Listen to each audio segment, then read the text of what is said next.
And get pictures because they've all been banned. You know, every time I ask for more pixels, I get yelled at. Well, you don't get pixels, alright? The Sothersil? Fuck. You're not allowed them, you're banned. Welcome everybody to Push to Talk, by the way. Did someone forget to mute himself? Sothersil is banned, like... Yeah, we hope you appreciate this. Well, like, you guys missed out there, but basically Sothersil only very recently realised he was German. Yeah, I mean, that came as a shock to me. I mean, you don't just wake up in the morning, look in the mirror, and go, oh shit, I'm German. Yeah, but you will tomorrow, won't you? Well, the taste in food and the comedy and the accent should have been a bit of a hint, right? I'm sorry, Germans have comedy? This is news to me. He thought he was Dane. Well, if he lives north enough in Germany, he can actually be considered Danish. I mean, he was saying something about spitting over the border yesterday, so you may not want him. I'm from Südschleswig, so... He's a displaced Dane. No, Caleb, like I say, he was talking about spitting over the border yesterday. German. You don't want him. No. Denmark goes all the way to the Iden, right? Also, Sothersil, did you realize that you are the only German required to change a light bulb? Yeah, I'm very efficient. And have no humor. Very true. Jesus. Great. Anyway, guys. I mean, he's not even laughing. This is an extremely Eve-related introduction. Yeah. Yes. Well, you know, if anybody is a long follower and long watcher of this show, they know that, you know, this show is very much about Eve all the time. But anyway, who I was about to say, who do we have on the show today? But that's just can we talk about so fucking terrible. I'd like to welcome Anyway, guys, we have Horrendous here, as you can probably hear. Bard Ghost is here, Caleb's here, Dirk's here, Mist's here with his broken, he's not on camera this time because for some reason his Skype doesn't seem to want to work. Jintan's here, as you can see down there, and Sothersil is here. The angry Hi, German. Emrys. Good to hear from you. Glad you're not dead. Yep. After his adventures into London, licking everything that he can see. And we have a very special show for people today, right? I think Horrendous renamed the show. What was the actual name you want? This is news to me. I don't know what you're talking about, man. You mean Push to Rant? Push anybody ran. to Rage, or It's been a pretty chill. Oh yeah, because there hasn't really been much news going on in the... no Eve news at all. No, just a very small patch.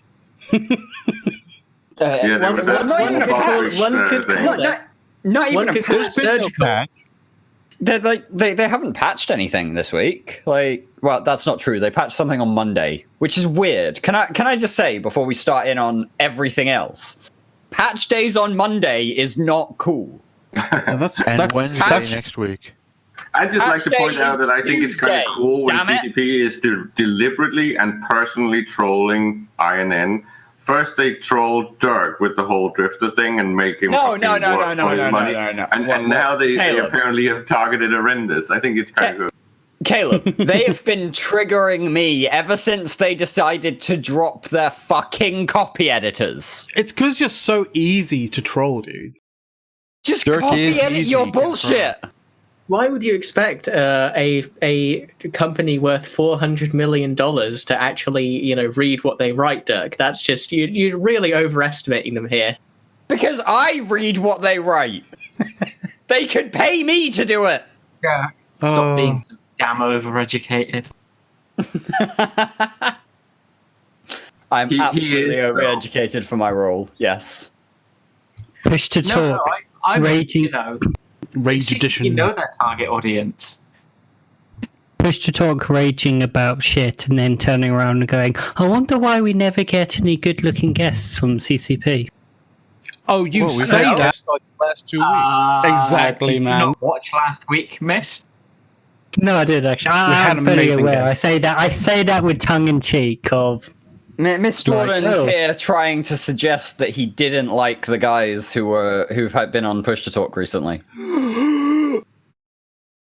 If you hate the art guys in CCP, then there's something fucking wrong with your head. I don't hate. Hate's a very strong word to use in a video game context. You can certainly dislike the allocation of budget that CCP puts towards art as a general part of EVE Online, but that's a different conversation entirely. Certain art projects. Isn't art in CCP the reverse of art in INN?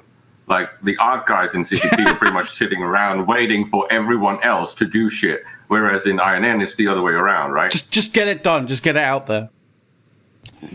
Yeah, art people work very well on raising money via the skins.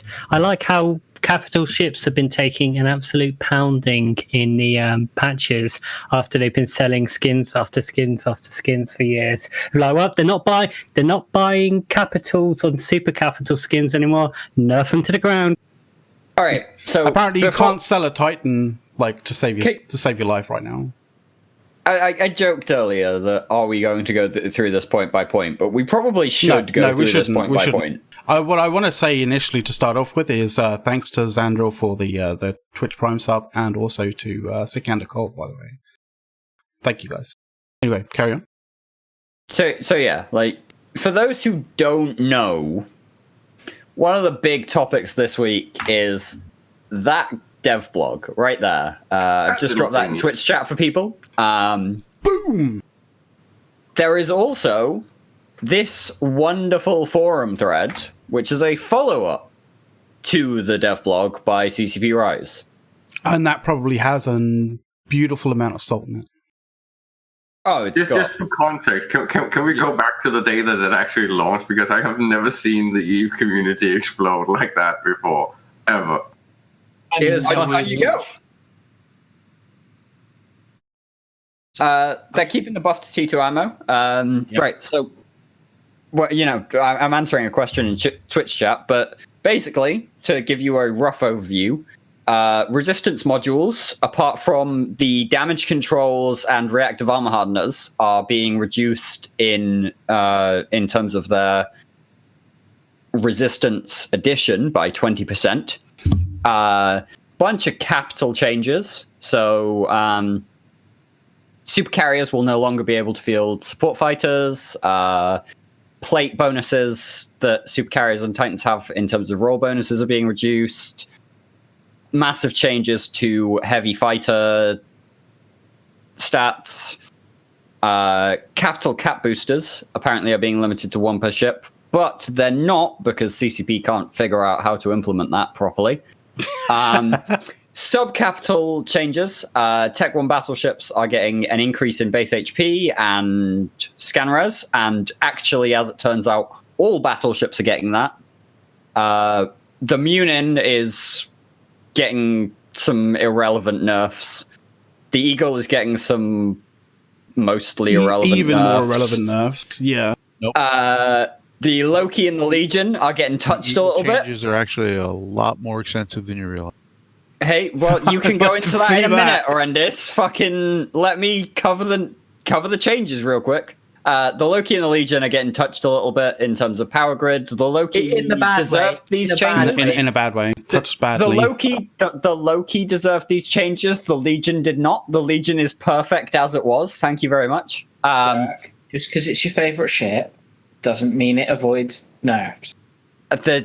Deimos is getting some interesting changes that aren't going to do anything, but I like the Deimos changes. And bombs will be changed a little bit. And then also, as Sothersil absolutely loves, every short-range Tech 2 ammo, apart from the Triglavian short-range Tech 2 ammo, is getting a 15% damage buff. Ooh, baby. So just a small patch, nothing really. Just a small change, yeah. As OpenCom said, there's nothing really important or high impacting at all in this. So nothing to see here. Move along.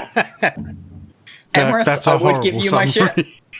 Yeah, it was a terrible summary. It was meant to be, and I just want to, Emrys is saying, "Give me your shit before you leave." I've already promised my shit to somebody else in the event that I die from the death flu. So, yeah. You forgot to mention.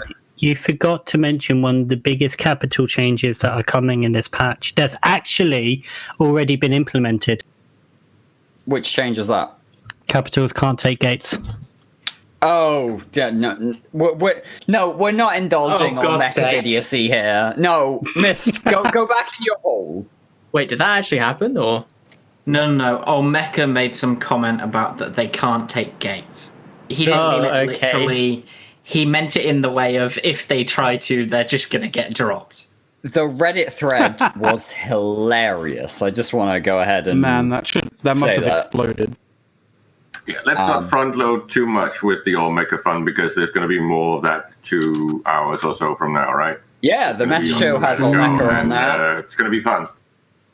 Still, this is a pretty big change though. Like, all sarcasm aside, this does seem like the kind of thing that's gonna probably change the way fleet compositions are crafted from a higher level. Like, for a very, very long time, you've had this general look where you want to get about 25% to a third of your fleet in logistics, and I think that's going to change probably upwards after this patch, just because it's so easy to kill. We'll say nothing about logistics. What kind of fleets were you seeing? Shit ones. Right. The more people you have in fleet, the lower the relative amount of lodges you need. In fairness, he said 25 to 30%. Yes, so, but 25 is like for a full fleet, 25% lodge is way too high. That's probably the hell it is. Yeah, but Jintan lived in Providence. He couldn't get a full fleet. Oh, right. Fuck you! I had a full fleet. I had a full fleet once. Oh, look. Our actual guidelines have called for 25% lodge in a full fleet. So I mean, if you asked for a badness, then he would have. So when Jintan just referenced the higher echelon doctrine guys, he was basically just using what you had told him, or what? He was calling out Rendus there. Pretty much. Rendus told me. For those of I'm willing listening, to bet. I'm willing to bet other doctrine guys have spoken to Jin about. Yeah, but what I'm saying is that this is gonna put some significant changes into the way people construct stuff, but I don't think it's quite going to achieve the objective of I think pretty much everyone has come to the conclusion of that this is actually going to help close range doctrines at all, really. Not at all. Nothing that they have done in the past 5 years has helped close range doctrines. Yeah. Usually when you try to solve an issue, you look at the problem first and you analyze why you have that problem, and then you try to solve that. Instead, CCP just thought, oh, close range, no one's using that, so just give it more damage. Are you talking about data analysis? Yes. Yeah, and logic, wow. right? Since when has that been a thing in CCP? CCP did data analysis. They looked at the amount of ships that were dying. They said that's not enough, and then they tried to make it bigger. That's data analysis, right? And they failed. They failed. They feed an exponential graph similar to Donald Trump. It's like this is just slowing down. Oh God, guys. Guys, in some respect, What CCP's trying to do for brawling is the same thing they've been trying to do for a long fucking time for with N+1. They're trying to solve a problem that is literally how shit works. Why do large organizations form? Because large organizations are better at doing things overall. Why are brawling comps less likely, less useful? Because range control is how you kill things more safely. I don't care if it's a video game. I don't care if it's a dude with a gun. You don't go to war with a spear anymore. Why? Sadly. Because the guy with the gun can shoot you from a hell of a lot farther away. But just in their defense, Arendus, could you comment a bit on what if you wanted to maybe not solve N+1, but reduce the actual efficiency of it? So basically incorporate some sort of diminishing return. There's one thing missing in your analogy there. The guy with the rifle is on a Humvee, while the guy with a spear is on a horse. I'm sorry, the guy with a rifle is on a what? A Humvee. Humvee. Yeah, he did say Humvee there. Oh, but let's just how are we maybe supposed go. to know he's German if he doesn't know he's German? Well, no, he just found out. He now knows that he's German. Which, he's overcompensating by saying things like Humvee. I'd just like to say that I'm glad that we have a Michael Bay version of Jintan today, complete with the lens flares and everything. Just because of because I'm not closing my curtains because it's hot and I need I need air to be circulating in my room, or else I'm actually gonna have to take my shirt off, and then we'll get banned. Anyway, Caleb, honestly, as far as solving N+1 goes, you don't. No, but if you wanted to have a sort of diminishing return effect, so the higher the number in the actual combat on the battlefield, then adding one and one has less and less effect, and you're pretty much just matched. Direct way to diminish the advantage of N+1 takes a lot of code and a lot of work. Or takes a lot of, or takes a bit of an ingenious move in terms of mechanics. Well, yeah, because one of the line of sight, fair enough, understandable, but it's just hey, I can't shoot through all these guys. Yeah, that's true. It's true. The other way that a lot of groups have fought larger numbers with smaller numbers is using guerrilla warfare and using bombers. Obviously, you can't in certain situations use bombers, but it's always been a force multiplier. I mean, let's not talk about the buff that bombers just got, eh? Well, different type of bombers though. Yeah, because actual bombs got nerfed, but torpedoes, oh my god. Ooh yeah, rage torpedoes. Right, IPEX. I'm not saying, like I said, it would take a lot of code and a lot of work, but as far as it has to be this innovative solution, no, it really doesn't. It's the most obvious solution in the world. It's just one that is technically difficult. What about if you wanted to solve the brawling problem, though? How would you actually go about that? Because I think that's more pertinent to the question here. Well, or at least pertinent to what's going on. The first step is you take grid sizes back to where they used to be. I don't think that's necessarily something you've got to do. There's a question I think as long as people can interact at longer range, they will interact at longer.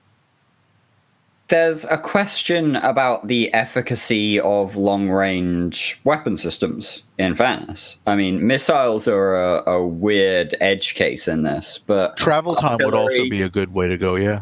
Yeah, artillery, rail systems, hell, even... not pulse lasers, the other... Beams? Beam lasers. Lasers get kind of difficult there because, I mean, even at 100 kilometers, it's not that much of a delay. They're all instant damage application. And so there's a question about travel time, you say horrendous, but at the same time, Jintan, not to absolutely fucking murder the article ID you had, range has often been considered damage applied in EVE Online.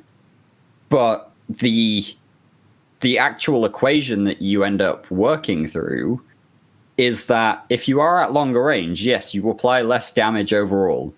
But if you can alpha strike through it anyway, doesn't matter. Can I just point out here that we used to have brawling doctrines that worked, and they just kept being nerfed until no one used them anymore? Macarials, for example. AC Macarial, I put that under brawling. Oh my god, bring back AC Macarials. But they nerfed them. That is only the fourth time that I've said that since joining these channels today. To be fair, that's because... Yeah, but the problem with the Automax is that the Automax were good, and also you could retrofit them to be the best long-range doctrine as well. Like, they weren't uniquely a brawling doctrine, they were a Swiss Army knife. The thing there was that they weren't really short range, they were medium range. Like, up to 100 kilometers, you could actually apply with them. And that's a big issue of... doctrine.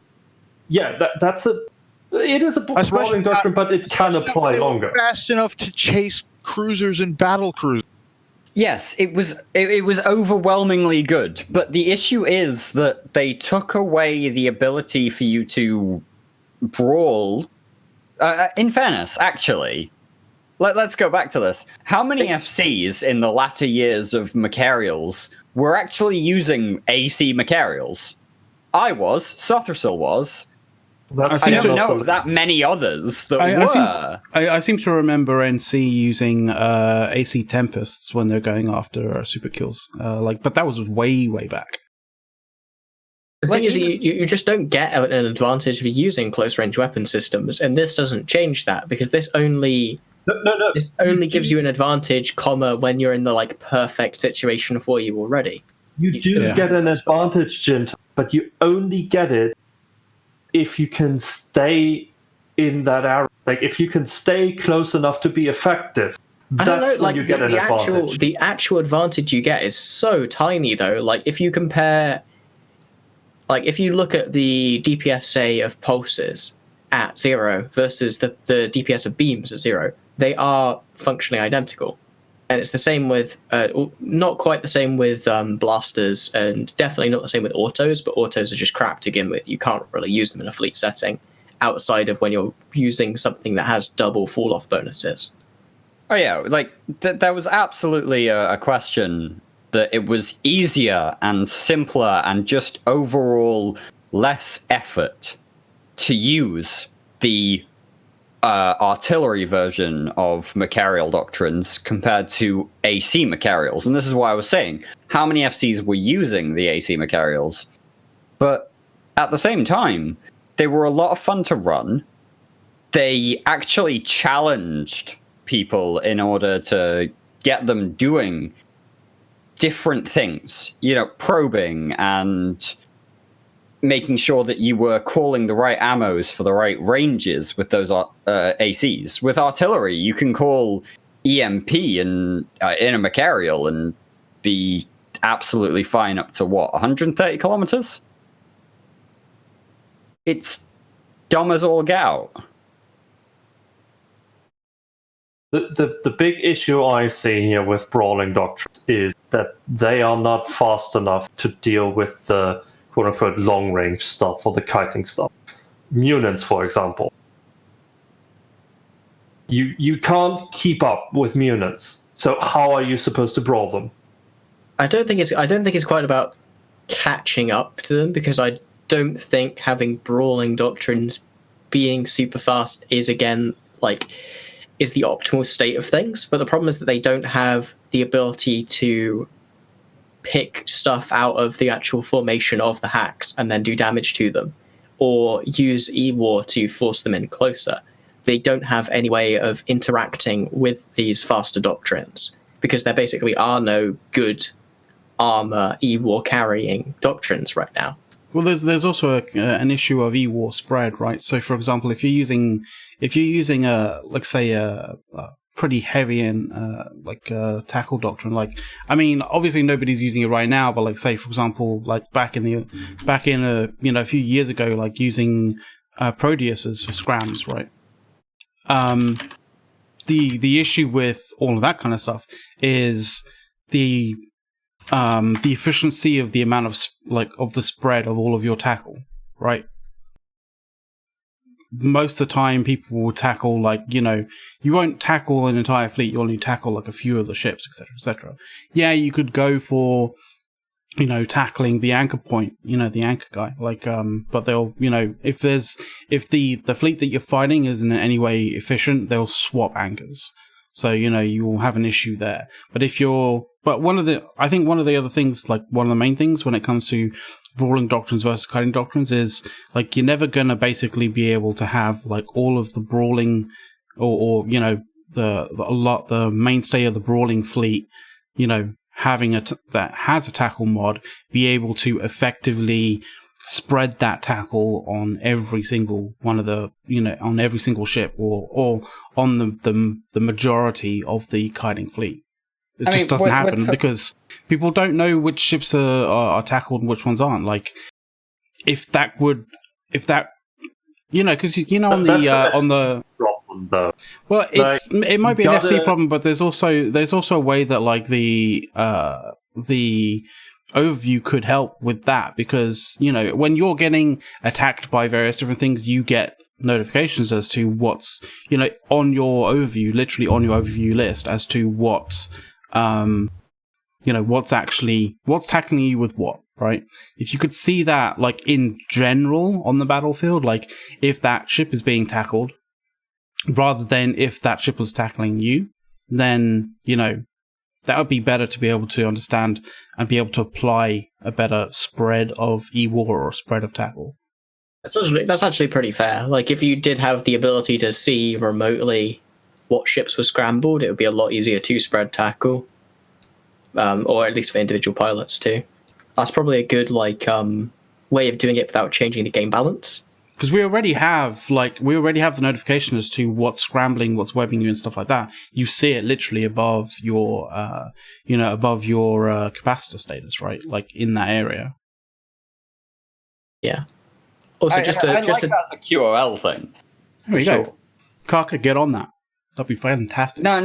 That's not a little thing. That might be a pretty big thing. That's a pretty big change that would require some dev time, but it's a really good quality of life change overall. There was also a comment in Twitch chat of bring back Ishtars, and I just have to say, did you miss the late 2018, early 2019 meta? We already brought them back. Fucking Ishtars were everywhere. They came back and then Are they referring to old school Ishtars where it was everyone put them on the single drone bunny and go? That was the best time of FCing. I won't hear any bad words said about that period of. I'm not going to say anything about Mike. Mike is a wonderful person, but he's a newer. Only 2 people ran them without whelping, though. Welcome to the world of Ishtars. You either managed them or you didn't. And I'm sorry, Mike, but you are newer to Eve, and you don't necessarily remember the old Ishtars where a bunch of people ran them and whelped them, and a few people ran them well. This is how drone comps always go. It doesn't matter if it's an Ishtar, it doesn't matter if it's a Dominix or an Algos even.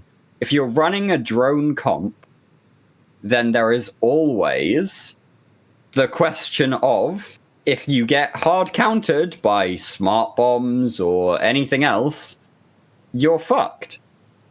That's how drone comps work.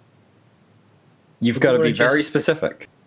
I want to actually hit up on something else that someone said in chat, which was that they think one of the big problems is, someone said that the problem is the speed of the hacks, and someone said the problem is the repositioning. And I think both of you are kind of right, but it's not the inherent speed, it's the fact that things like the Eagle, and probably more of a problem with the Mutant, where they can just hit their MWDs and they can just maneuver constantly. There's never any point at which they are running low on capacitor and they're vulnerable. And I think that's one of the biggest problems with the Mutant, and I don't understand why CCP hasn't touched that capacitor at all. It seems like such an obvious fix to stop them from being the kind of default...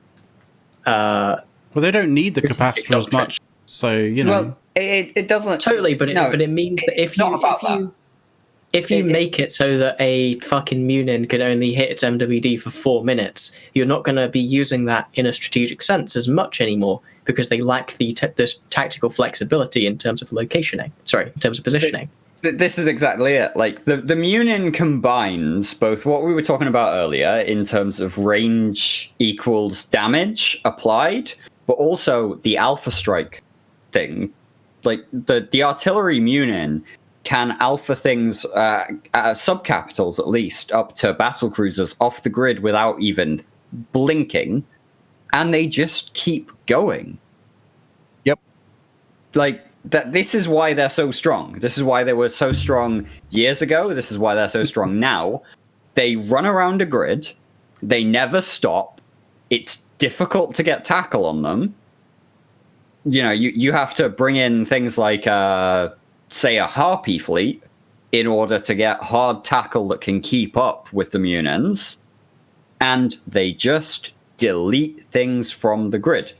If they were less difficult to tackle, they would become far more of a situational doctrine. And this is actually part of what goes back to something Jin said earlier about how the changes to Eagles are incredibly minor. Taken alone, I think that was me, actually, but carry on. Anyway, taken alone, the changes to Eagles are incredibly minor and don't amount to anything. But they aren't coming alone. They're also coming with the changes to hardeners, which increases the capacitor draw. And that actually impacts the Eagles pretty hard. There's one thing you guys are missing, though, and that's why these Kity Doctrines have become so prevalent. You don't need to stay on a grid anymore to win objectives. When you were defending a station or a pos, you had to stay on that grid and keep reps on it to defend it. Well, you don't need to do that with citadels anymore. And even if you do lose that citadel, well, you lose a bit, but you still got asset safety.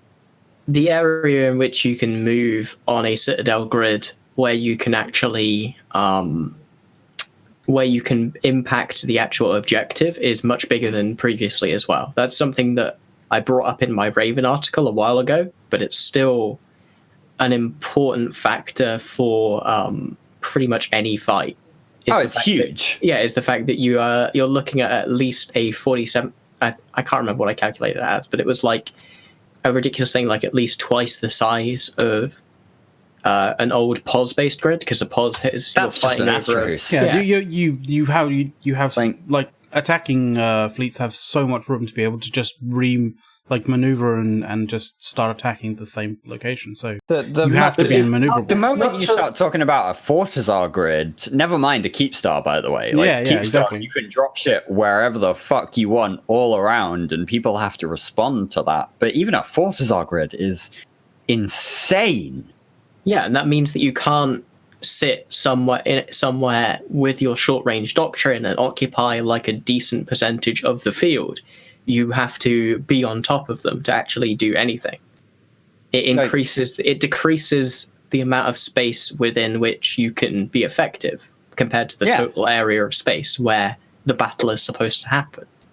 Compare an artillery battleship doctrine to a short range, to an autocannon battleship doctrine sat on a Fortizar.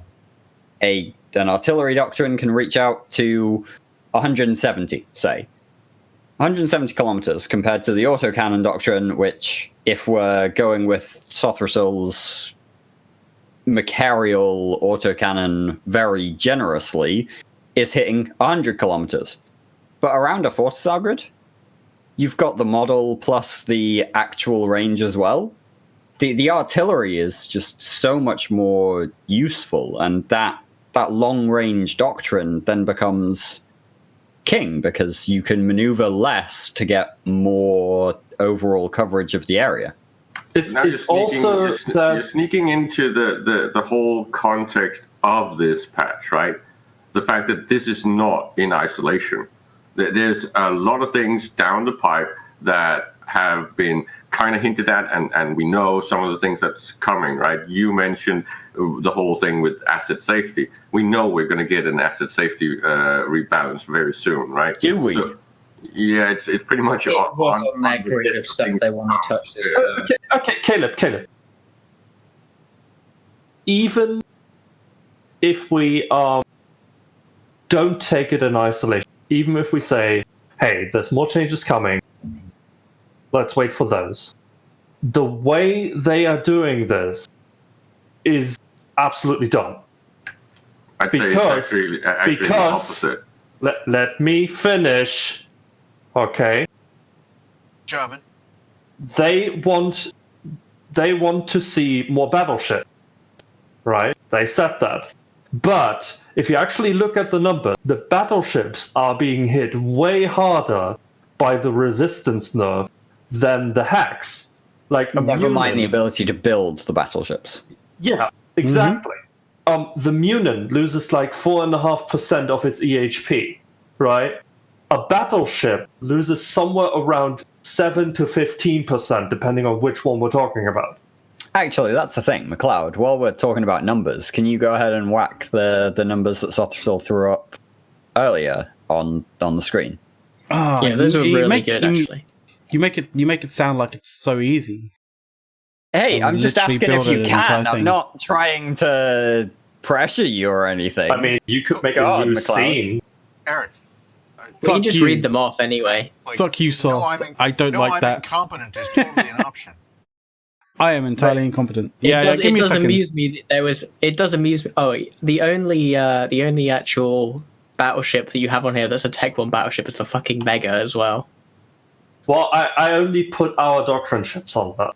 Yeah. Okay. Is that that Google Doc that you got linked and stuff? No. It was a couple of images earlier on. Right. Okay. But yeah, basically, what Sothrisol has done, because he's, not that I want to use this as a negative phrase, but because he's autistic as fuck sometimes. He's German.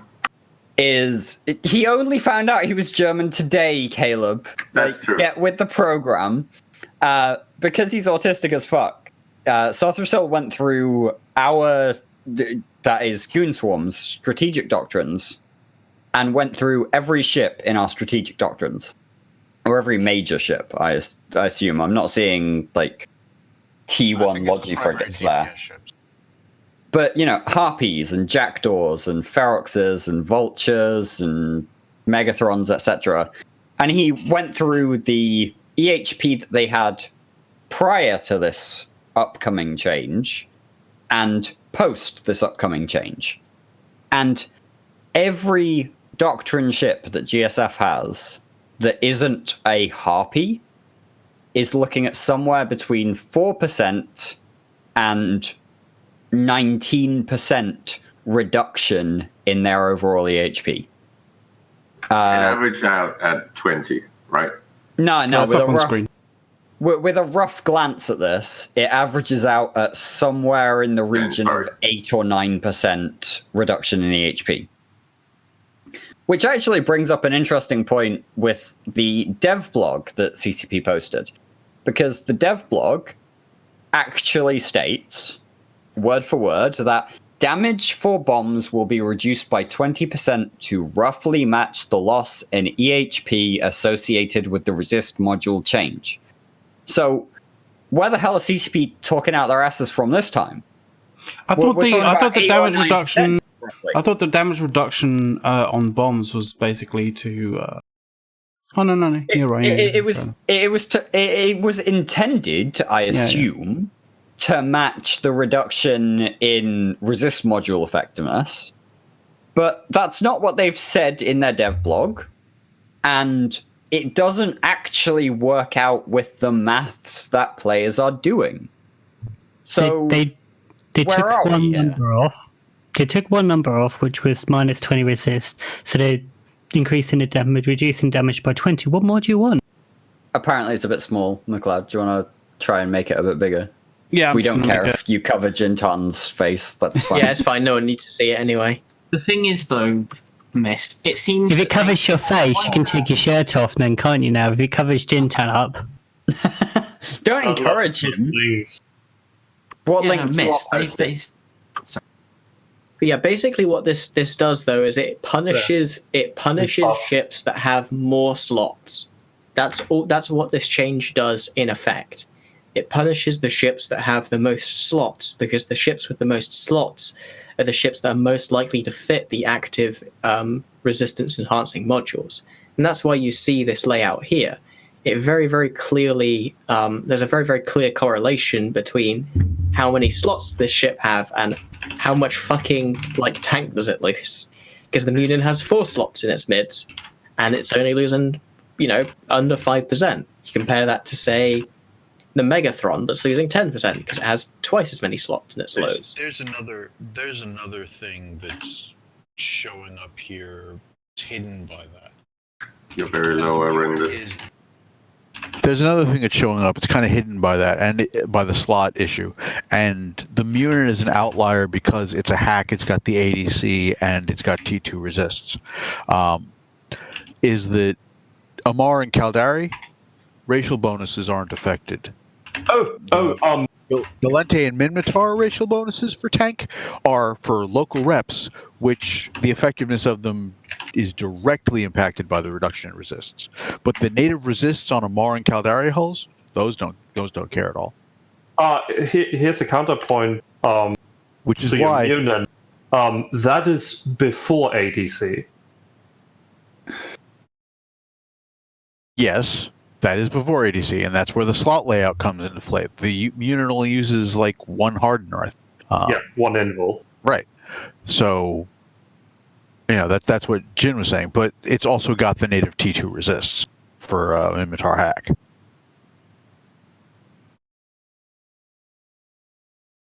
Yeah, it's a pretty big nerf, and as a couple of people are pointing out in chat, it also nerfs the effectiveness of logistics.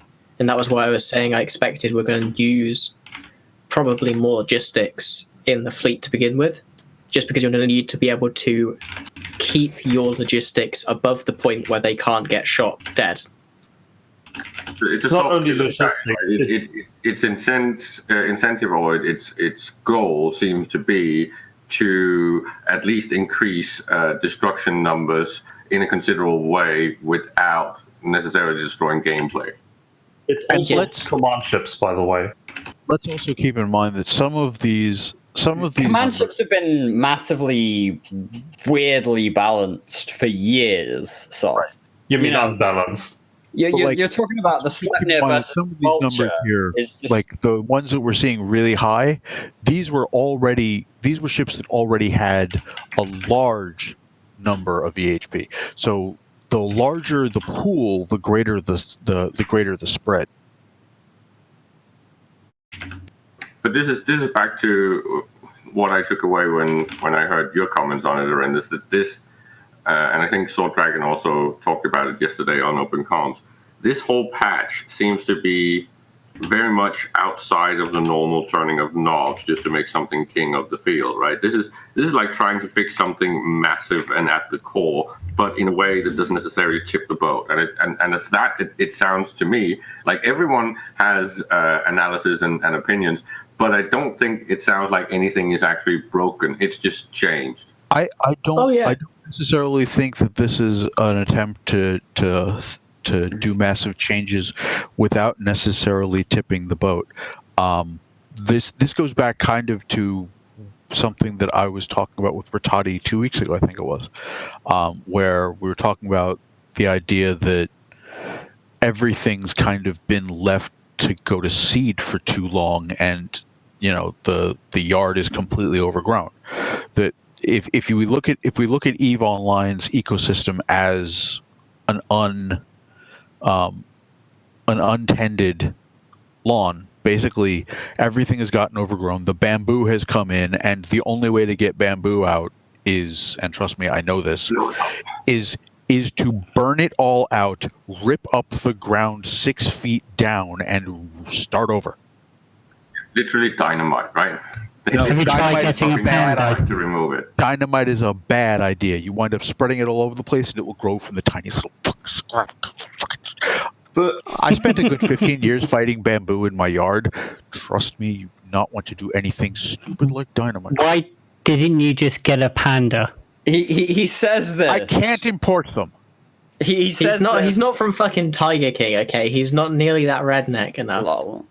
But yeah, like Horrendous is talking about, bamboo as this horrendously invasive thing.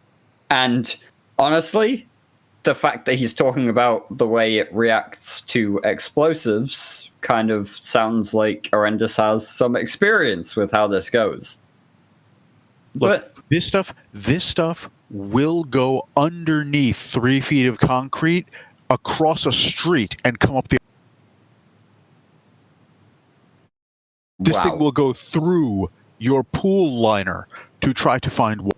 This shit is horrible.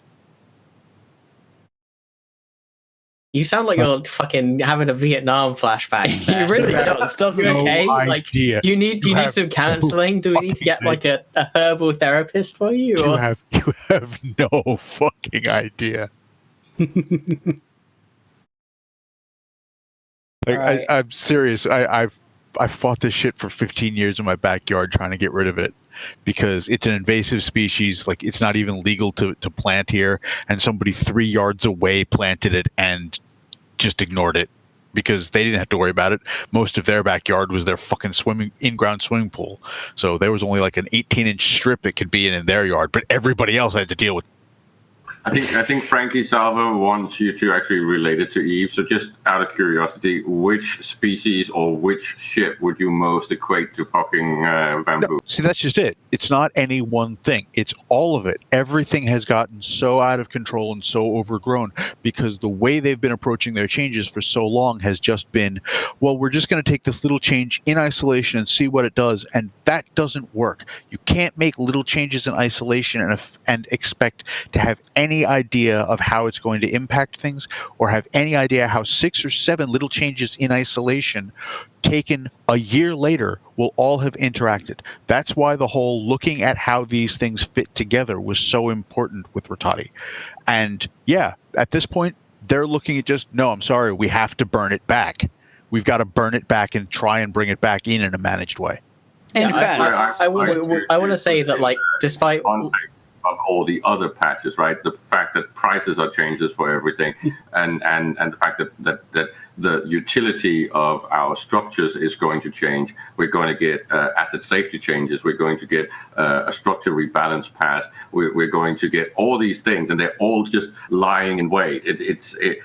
The place that Eve is going to end in like 2 or 3 months out is going to be completely changed from what we were used to 6 months ago. I don't think you're looking at anything. I don't think you're looking at anything nearly so short term as 2 to 3 months. I think over the next year, you're going to see basically everything get taken down to stubble. Okay. The problem I see here is that we can already see that these changes don't work together.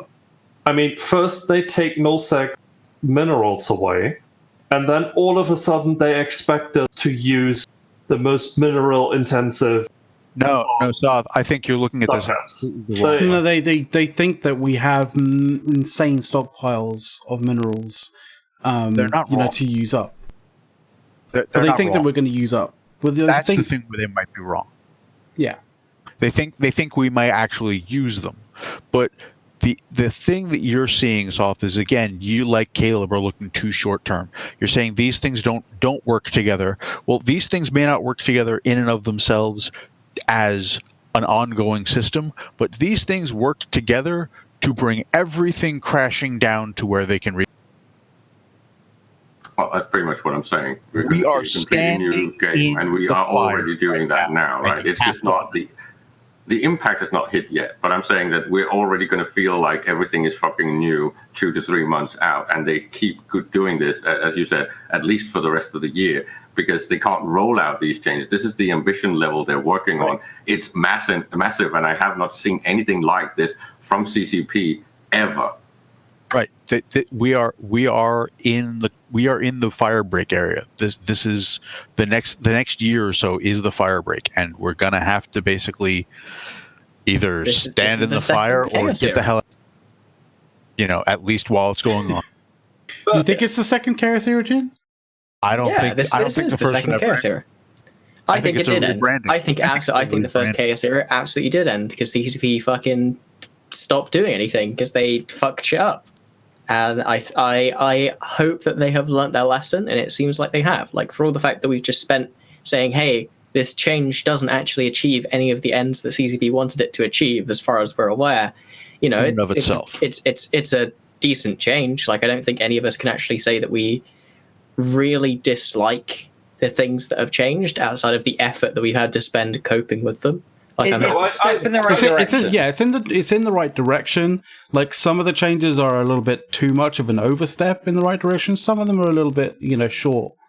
But we're going. And some of them completely ignore what actually needs to happen. I really dislike the resistance now because it doesn't make any sense. I mean, as you've seen, the ship that is the most overpowered right now. The problem with the resistance nerf is that they didn't touch the ADC. The ADC needs to be beaten into the ground. I mean, in fairness, they didn't actually need to touch any of the resistance modules. Resistance wasn't the issue. Like, either you had enough resistance to survive long enough for Logi to get to you, or you didn't. Or you didn't. And if you didn't, you died. And if you did, and that's basically the same. And it's effectively still the same. Exactly, Horrendous. Like, the resistance nerf is not a huge deal. The real issue has always been, and Horrendous has ranted about this a couple of times on various articles, the issue has always been whether or not you can kill a thing. If you can't kill a thing, you can't kill the thing. If you can, then away you go. Have fun. Then it's just a case of how fast can you kill the thing. Because if you can kill the thing faster than everyone, then because that's what a DPS race is, right? That's basically what a DPS race is. Alpha Strike really massively improves the improves is not the word, but you get into a situation. Alpha Strike accelerates DPS races. If you're deleting a ship every time you fire, you are removing ships faster. Yeah, but the reason why volley is important is because it allows you to ignore the force multiplier that logistics provides. Yeah, that's effectively what we're doing. You're bypassing logistics whenever you use volley-based can be. But you can. Yeah, but the thing is, you can over alpha. You can vastly over alpha things. Like if you're running a 200 man. Yeah, you can split stacks. But that's the thing, like, you can either run a fleet like Eagles that can go through things a lot faster because they have a faster, cycle time on their weapons, or you can run things like, like Alpha Maelstroms that have an extremely long. But that's all the kind of like that. That's so the decision that the SCs make. What you wind up with is a meta where the combination of alpha, cycle time, and range is king, and this is why mutants are so damn prevalent. They have all three. Hurricanes, for example, Hurricanes don't have the range and they don't have the cycle time. The cycle time is much slower. Well, I think you're missing. I think you're again missing the disengage factor there, though. And the ability to run away. Because that's another big thing. Because the Hurricanes actually do have very similar range to the mutants. The problem is that if you get involved in a fight with Hurricanes and you start losing, you can't just fucking Zoidberg your way out of there. No, you're going to have to sit there and take the fucking dick. Like, you don't get to run away. And as you said, they have all three. And they don't have nearly the survivability of the mutant because even they don't have an ADC. Let's ignore the ADC. They've only got T1. Yeah, they only have T1 resist. The mutant takes T2 resists and adds the ADC. And Cruiser Sig size. The Cruiser Sig is way more important. Well, if they're going to keep the ADC, then they're going to have to lower the resists of the mutant. Or just T2 hacks in general. As fast as if you wanted to fix the ADC, you could just do what me and Sutonia told Rise to do when he was originally introducing them, which is just make them give 100% heat after they're used, so you lose the base resists. Yeah, treat them like an EHE. Yeah, like you use them, but it turns off your passive resist afterwards, so you're a very soft target. It lets you get those initial wraps, but it means that you're even more vulnerable to being. So basically, it polarizes. Yeah, well, no, not polarizes you, but You know how the ADCU has a base DCU characteristics. It would just it resists, not all. Yeah, because it would turn that module off if it had 100% heat. Okay, yeah, no, that totally, yeah. So yeah, your base 60% kinetic that you have no hardener for would become a 45% kinetic instead, and right. And that'd be ideal. Then that'd be great. Use of the ADC is a very big "do I now or do I save it?" And it's not literally result, you got yellow boxed. Fucking slap that like button, motherfucker. Right. Like it's an actual choice. Vulnerable every 2 minutes. And as a result, that then leads to hacks becoming more of a question mark doctrine rather than everywhere. Eagles, Munins, Ishtars, Zealots even. People are running Zealots again in 2020, which is hilarious in and of itself.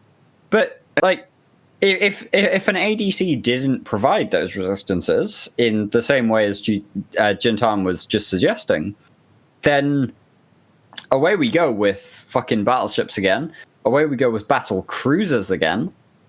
I don't think we get battleships working until we figure out the support side of them. Like right now, you're just in this really, really, really weird point where you're reliant on incredibly bad ships to make battleships work. Like, because you're originally supposed to rely on your Lokis because are we talking Rapiers and Hugins suck ass. Are we talking close range battleships? We're just talking battleships in general. Any range battleships at all. Are you saying that we need functioning battleship logi? Functioning command ships? No, he's saying that all of the support ships need to actually be viable support ships. Like you can't look me in the eyes and tell me the Rapier is actually good when you fit it with armor. Like no one here is that brave. They're not gonna actually do that to me. That's true. What you have? I the Loki, which has no range. First off, you're looking for the Hugin. I will actually say that I think the Rapier is fucking amazing at what you use it for when you fit it out with armor. Because all I'd use it for is a doorstop. But yeah, I mean, you're correct, by the way, that you should be using the Hugin in that situation because it has like 1,000 more AHP. But I'm just old school. I remember when we used to use the Rapier all the time for it in CVA because we're bad. Well, 1,000 more HP doesn't really go that far. I'm gonna take off. I'll catch you guys later. No worries. Take care, Rendus. We should probably. Aren't we running up on time on this anyway? We are just about. I was going to break us on into like last things, but Rendus is already gone. I mean, last things without horrendous at this point. Yeah, that's just horrendous. As Caleb pointed out earlier, we could quite happily have, started an hour earlier because fucking time zones and still filled the time. To be fair, Horrendous wanted to speak about all of this anyway, so like most of this hour has been Horrendous's last thing anyway. So yeah, and we do have air on the other side of the show, so it's not really like a problem to go a bit over. It's mostly because Eric usually needs to run, and Renders needs to run for meetings, and all of that shenanigan and planning. So anyway, to get back on topic, right? And I think we keep every single time we get these patches. Shut up, Caleb. Jin Tom was talking. Sorry, Jin. You were saying before everyone went. I don't know. Everyone walked over me and I forgot my fucking point. So it's fine. So you were saying it happens, dude. It happens on this show. Just don't work in certain settings. Like the Minmatar ships, like 90% of them are pretty useless with armor. Like the support. Yeah, ships. I mean, it used to be the case that, like, if you're running armor, if you're running an armor fleet and you needed, a heavy armor tackle ship, you'd go for, either the Loki or the Proteus, right? But now you can't. It's not really a viable thing now.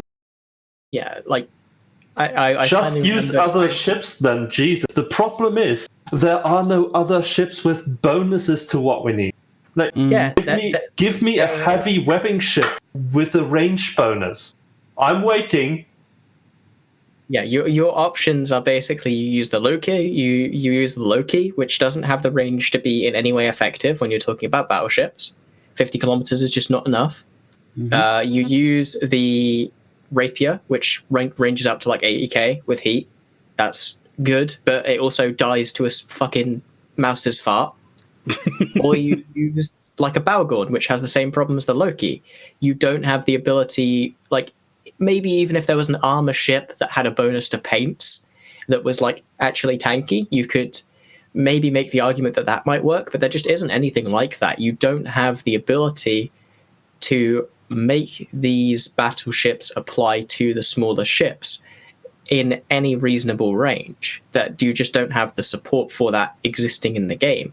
And they can always shoot down onto your support, so you're just stuck in a situation. Sounds to me like you think CCP are done. Like this is Oh it. no, I hope no that balance change coming that's going to shake things up even further. I think the point. Can I finish my point? I think this patch. Of course, I don't fucking understand it on the extreme high level, but the sense I get from what I've heard from all of you guys and from the people that completely swarmed TIS when the patch hit, it has some very specific purposes, and it seems like Retardity and Rise have been sitting down saying, okay, we want this to be one of the end goals. How can we do this with a pass? And this has something to do, in my opinion, with things like super and carrier ratting and fucking crabbing. It has to do with the general ability to actually kill the bigger shit. It has to do with shaking up the subcap meta in a way that at least makes people change their behavior and figure out how to start over. Okay, Caleb, it's not about shaking up the subcap meta. It's just making, more of the subcaps that are available to people in the game to be viable to actually, be used. And it doesn't. Like, we already talked about that instead of using more brawling ships, everyone will just use more mutants. But what about weapon systems in general? We haven't. This is like just one range of things fitted, right, and their impact. We haven't looked at actually rebalancing the fundamentals of the hulls yet, right? We haven't talked about we haven't seen industry, we haven't seen cost, we haven't seen any of this. We haven't. I know that's why we're making an argument about what prevents the ships from currently fucking working, Caleb. Yeah. That's why we're making the point here is what needs to change so that things can actually work in a way that is positive. At least from our current paradigm. Sounds like things that work now will not work anymore, so now it's broken. Well, that's true. No, I'm not saying that. That's the opposite of what we're fucking saying, Caleb. We're saying that for this past fucking hour that everything that we did before will still work. Have you not Mutants are fine. Attention? Mutants are fine. Eagles are fine, mostly. Like, the hacks are fine. So, assault frigates, like the Harpy, for example, it's all still working. It doesn't matter about the cost, because actually, given the mineral changes, most people are now doing, fucking shock, T2 production, T2 doctrines. Because they can get the materials for it. Working as they're more mineral efficient. Exactly. We're seeing that the mineral changes are driving people towards T2 ships. And then the actual changes that CCP are doing to the PvP meta, the resistance changes, the fucking subcapital changes, the brawling changes, none of it matters on the big scale. We're all using the same ships. We're all still using Mutants and Eagles. We're all still using fucking... Well, hell, people will still be using Lokis, even with the Loki nerfs. If anything, we'll be using it more. Exactly. These things are cheaper. It's changed their survivability, right? Not really. Yeah, it's a 5% EHP nerf. Like... No, they actually increased the survivability because what they are fighting got nerfed harder. Yeah, relative to everything else, the Mutant is now more survivable. That's the joke of it all, right? That's the punchline, isn't it? Anyway. The fuck else do you want from these guys at this point? I mean, I know what I want. Hot fudge sundae. Are you going to tell us what you want? What you really, really want? Oh God yeah. damn it! What I really want. What you really want. Actually, to be fair, I was thinking about this. I kind of want the all like polarized launchers and stuff I want them to kind of remove the whole resistance. So you want to buff torpedo bombers even more? Yes. Because that's another thing. But in hull only armor, like you still have you still have 0 resistances on shield, 0 resistances on armor, but in hull, give it a bit more flavor. That's another thing about this patch. Like this short range ammo buff is only really buffing torque bombers. All the other ships that use short range weapons are still shit. Because they are either too slow or don't have enough range to apply. I was hoping that like maybe someone might think that like it would be a cool thing to run a Vindicator fleet in low sec.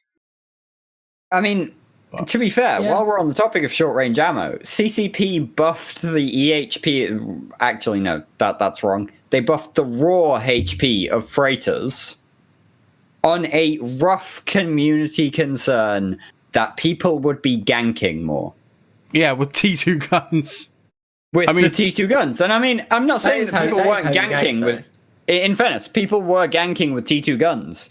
But ever since the bumping changes, ever since the...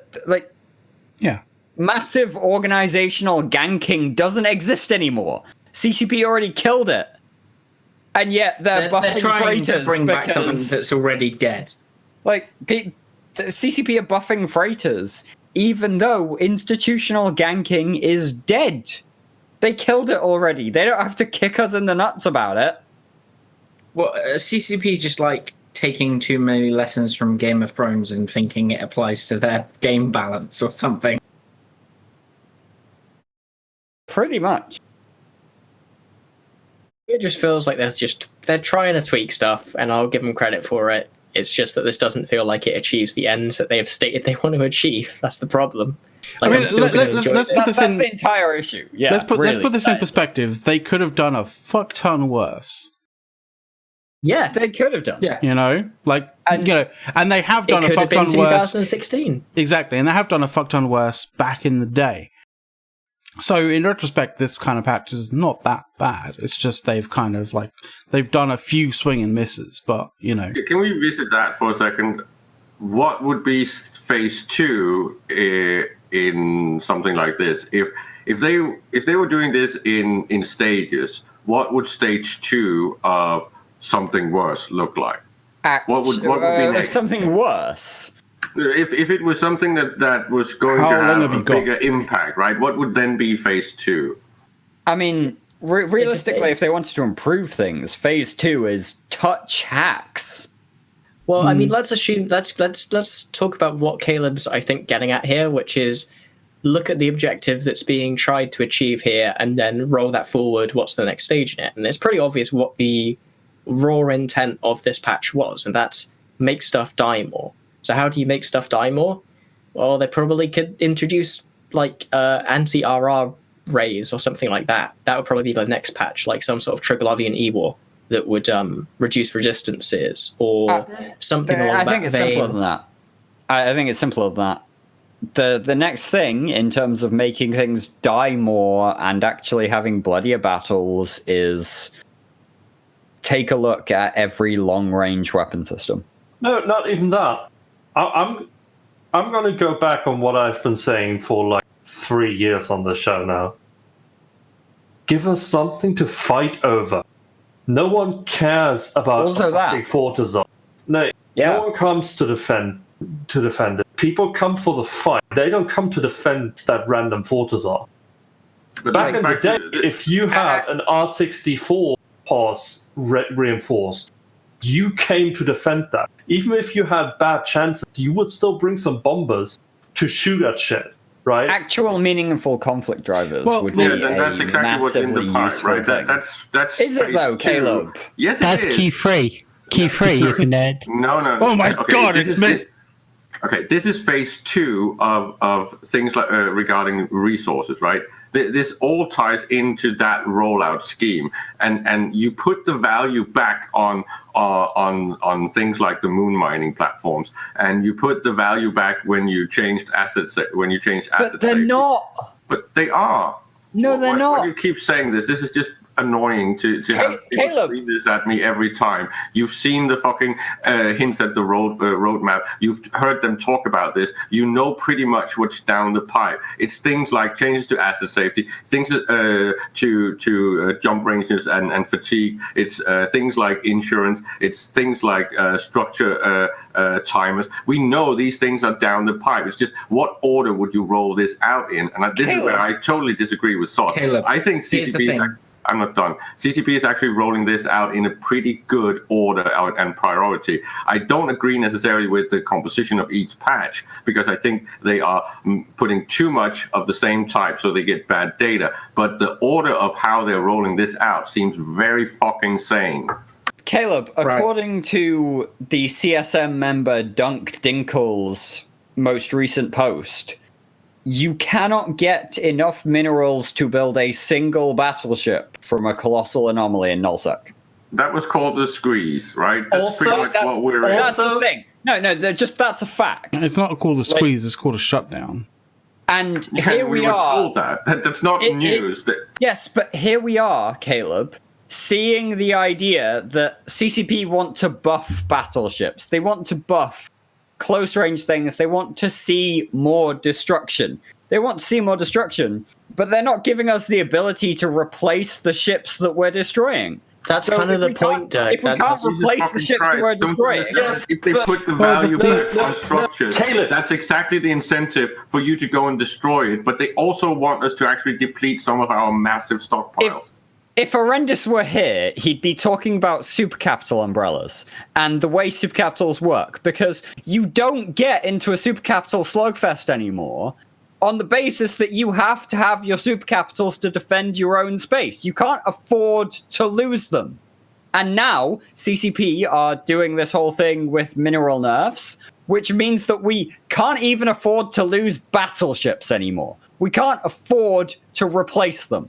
So you also have to understand that, like, you know, and I hate to fucking go back to the blackout kind of thing, but like, you know, there were people who walked away from the game from the blackout that, you know, obviously did a lot of shit and pulled in a lot of minerals. Did they pass those minerals on to, you know, to their alliance, to their corp? Probably not. They probably have a shit. There's probably like small mountains. Well, actually, no, not small mountains. Pretty fucking huge mountains of you know, of titanium in hangar bays that are just basically inaccessible because those people aren't playing the game anymore, right? If those are being factored into like what CCP thinks, you know, we have as like a nullsec, you know, as the nullsec kind of community or population, like if that's what they think we have in, you know, available to us, like it's not quite the right picture. It's not quite the right amount of, like, the right kind of data. They kind of screwed the pooch a little bit on the data if that's the case. So I want to jump back a second though, and with Caleb saying that they've got all this stuff on the roadmap, yes, it's on their Q2 thing of stuff they're looking at to do and whatever, and I want to believe, because it would be great changes. Yeah, I mean, they also put out a dev blog saying that the AT would happen this year. So, you know. And that's where I was about to go, Jim. But do I trust them to follow through? I'm slowly regaining trust in them, but I'm not fully there yet. Yeah. Hi, I'm Dirk, and I'm an Alliance tournament addict. Anyway, guys, we on stream, can I just... The whole point of miners crying is a little bit ironic, because when you squeeze this, right, the real value of mining actually goes up. Yeah, but what are you going to mine? Yeah, value does. There? What are you going to use the ore for if nobody's fighting because they can't replace their ships? Again, this is a circular argument, right? Of course it's a circular argument, because... These things are all going to be tied together in a positive spiral as well. right? If someone starts mining because the value is back, they need protection. If they don't get protection, then everything just stops and their work is worthless, right? But if they start protecting their miners because they want the resources to start flowing again, then there's the chance of escalation. Then there's the chance of actual conflict and destruction. This all ties together. And let's say they don't defend them and no one what's attacks, the catalyst for then it? you've got all the Caleb, value guess what's in the catalyst the for it? structures. Guess what the catalyst for it is, though, Caleb? It's not monetary. It's psychological. Put him out of his fucking misery. Isn't the paradigm of people will go mine in the belts and then people will have to defend them and then that will cause conflict literally the entire thing that people don't like about the fucking game right now? Like, isn't the fact that there is nothing but rock walls and belts and then a standing fleet to defend them the main problem that people have with how the game functions in 2019/2020?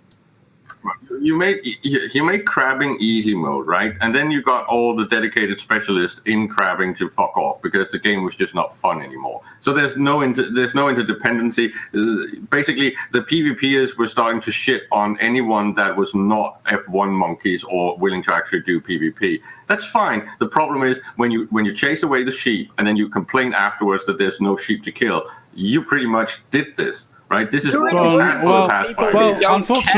Unfortunately, that analogy doesn't work because as like if you've seen like any of the fucking talk shows in the last like 6 months or something like that, you'll know that like most of the fucking PvPers also do PvE as well. This isn't some weird ass like dichotomy of PvEers only do PvE and PvPers only do PvP. I most of us all do real quick. a mixture of the same. Yeah, you might not have like the fucking, the diehard kind of like, as you call them like speciality types. But like saying that there's no sheep is fucking bullshit. Here's a fun thing, real quick. There are 7 people in this Discord channel. There were 8 when Arendus was here, but even still, 3 of the people in this channel I know for a fact, and possibly more, are of the opinion that actually whaling is fucking boring as shit. We don't want to be going hunting the people who are out in their mining barge. That's not why you're hunting them. You're hunting them because potentially in the future, when all of this is fixed, that's not happening. We don't hunt people now because of something in the future. It's actually meaningful, and so is destroying structures. This is where you get your meaning back into the game. No, if you kill a mining fleet, you have actually hurt someone. No, I swear to God, we do not hunt mining fleets because it hurts people. It doesn't hurt people. We hunt fleets because we want the fight. We want to go up as FCs. We want to go against somebody else who can fucking challenge us. We want the challenge and the engagement. Yeah, you want. It just doesn't exist. We don't want easy mode kills in a belt. We want to see who the fuck can come at us. For fuck's sake. No, it's not an escalation. I don't give a shit about people mining. I want something I can fight over. But that is what you're fighting over. If you start hurting your population, if people are having issues with people attacking them, then you have the incentive to go and fight and kill the people that are killing you. You know what? Actually, Redline 13 in Twitch chat. You're not some god tier strategist. Get over it. I'm not a god tier strategist. I'm not the best FC that's ever turned up. But I enjoy the challenge of pitting myself against someone else. I enjoy the challenge of, well, I chose this doctrine, they chose that doctrine, and here we go. Here's the fucking... Yeah, Dirk, that wasn't aimed at you. That was aimed at that's pretty funny. But, even still, like, these ideas, we're not fighting over the fucking people in the field. We're fighting over the... We're fighting over the castles. Right. Yeah, it's a case of if you fly around, like go through wormholes or whatever, and like drop on somebody's fleet mining ship, whatever, like PvE kind of stuff, right? We're not there to fucking kill that thing because that thing is easy to fucking kill. It's like, once you've tackled it, it's fucking piss easy to fucking kill that thing. What you're there for is the response fleet. You're there for the people that are coming to save that particular person. If there's no response fleet, then the unfortunate thing is, unfortunately, the guy who's PvEing, unfortunately, you're going to be the kill mail for the fleet. It's not ideal. It's not what PvPers want. PvPers want the challenge of going up against, something viable to fight. And just to be clear, and this kind of ties into what I want to say, before a certain change happened, which I'll say in a second, we didn't really hunt stuff in the belts. We'd go and sit on a station undock and camp it to bait out a fight. Or in a pipe and kill the people trying to get from A to B. Or we would sit on a jump bridge. All things you can't do any longer. Yeah, you can sit on a jump bridge now. It's really fun. Yeah, it's literally the only way I can get content. In fairness, you can't sit on a jump bridge the way you used to. You can't tackle people and stop them going back. You know what I miss? You've got to alpha them off the grid. You know what I miss? And the thing is, I know that this is going to be a little bit kind of harking back to sort of the good old days and shit like that. But it actually has some meaningful, I do have a greater meaning to this. But back in the day, you used to be able to one cycle dreads onto a pos, right? You can't do that with citadels these days anymore. You can't even do that with jump bridges and stuff. You can't ninja as a small entity. You can't ninja in and reinforce something in 5-10 minutes, like you used to be able to. And, by the way, McLeod, I got Bale here. Can you take me off the camera thing? Yeah, dude. We should probably wrap up as well, but I'll quickly sort that out for you now. The one thing I want to say about all this going and killing the people in the fields, that there's plenty more people in the fields every day than people you can actually go and kill. So until the destruction in that region outpaces the mining and ratting amount for the month, you're not really doing anything. You're just causing inconvenience because there's so little amount of stuff. Corp member 265 comes and takes their place. A whaling random group isn't going to take down structures. That's going to take the case of an invasion, and no one's going to war until there's actually a point of fighting. But that's the whole point. As you get this nuisance again and again, that escalates into. But it does nothing because you can't take up the structures. Okay, guys. Say you were done, right? I'm saying this is a fuck ton better incentive if people are mad from the bottom up than this top down way of doing warfare. Where you basically have these strategic warfares and lull fights. Caleb, you need something that's anger based. Caleb, you are going to get people mad in that kind of sense. But you're only going to get individuals mad. You're not going to get a collective community mad. But at the end of the day, right? We can carry on talking about this for fucking hours and hours and hours, going back and forth and back and forth and back and forth. Right? Let's fucking wrap this shit up before it carries on to another hour. But Final things. Right? That was how we got mad to go just to war Mutant in the old days. Seriously, right, Bard? Final. Fucking hell, you're pissing me off. I can't even think here. You're gonna have to, Bard. Give us a final thing, damn it. This isn't do anything you want off your chest, but literally something that you saw, say over this week that you kind of wanted to talk about real quick, or not talk about, but just mention on the show. Just have a. You know what I will say, and this kind of harkens back to the slight bit I made earlier. We do seem to be improving, or at least CCP seems to be improving. I've got to hand it to them. Whilst this change has flaws, it's not bad. Okay. Who's having mic problems as well? Someone's referencing it in chat. That was probably me. It's probably me. Okay, that's fine because I turned that. It's not you. The thing on earlier, and I wasn't sure. Oh my god, just finish your last thing, please. I'm done. Don't worry. Caleb, real quick. Yeah, real quick. Well, I'm just looking forward to the time when the the people are angry and request the upper echelons to go to war instead of this FC decides what a target is for funds and shits and gigs. Interesting. Right. Missed? Yeah. Oh, Dirk. Sorry. No, Mist can go. That's fine. The way I see it is that the sovereignty changes that are going to be coming up are going to be the thing that everyone's going to fight over. So maybe this is all making everything like despair, reducing the yield, hopefully starve stuff out, and then the sovereignty change is the big thing that everyone fights over, and then actually point of going to war. But in reality, there's no point of actually fighting the little uns. Do you know what happens when people talk out of line? The little uns, they get kicked out the alliance. They get kicked out. You make noise, you make chat, you talk in the wrong place, kick, boot, remove. They don't care about you because there's so little farming space now. They can easily put their next recruit into it. So you could try and make noise, you'll just be removed. Go for it, Doug. These changes, I want to echo something Miranda said. These changes are in the right direction. The changes are the wrong changes in at least some of the situations, but they're in the right direction.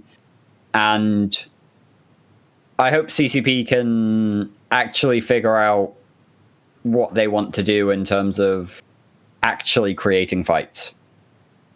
If they can't figure out how to create fights through conflict drivers, then we're all fucked. But these are decent changes by and large, and I hope they listen to the feedback. Cool. Soft. Well, if you honestly believe that people are starting wars because of the opinions of others, if you really believe that wars are getting started because someone is mad at someone else, then you need to get your head checked out. Conflict drivers in the past have always been one and the same thing. For every fucking major war, it has always been money. It's the same thing in real life, right? So why would it be different in EVE? And what makes money in real life? Well, let's not go into that, Caleb, because that could spiral into 1,000 different things. Anyway, guys, thank you very much for tuning in. But we'll see you next week. Yeah, we appreciate your viewership. Sorry we yelled over each other so much this week, but it was a busy week. Indeed it was.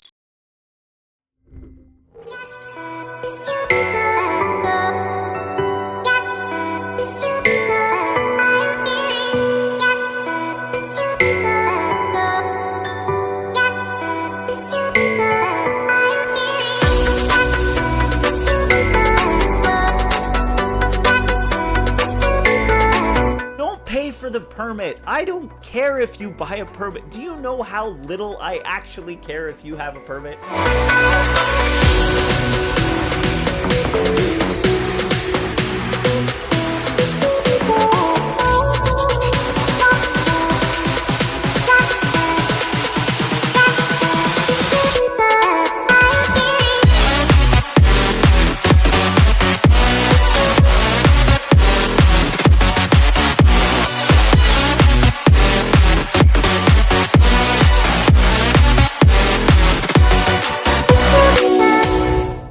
Complaining about the fact that he received no support from that. I think Bode has some. Yes, I do. Oh, I got some leaks for you.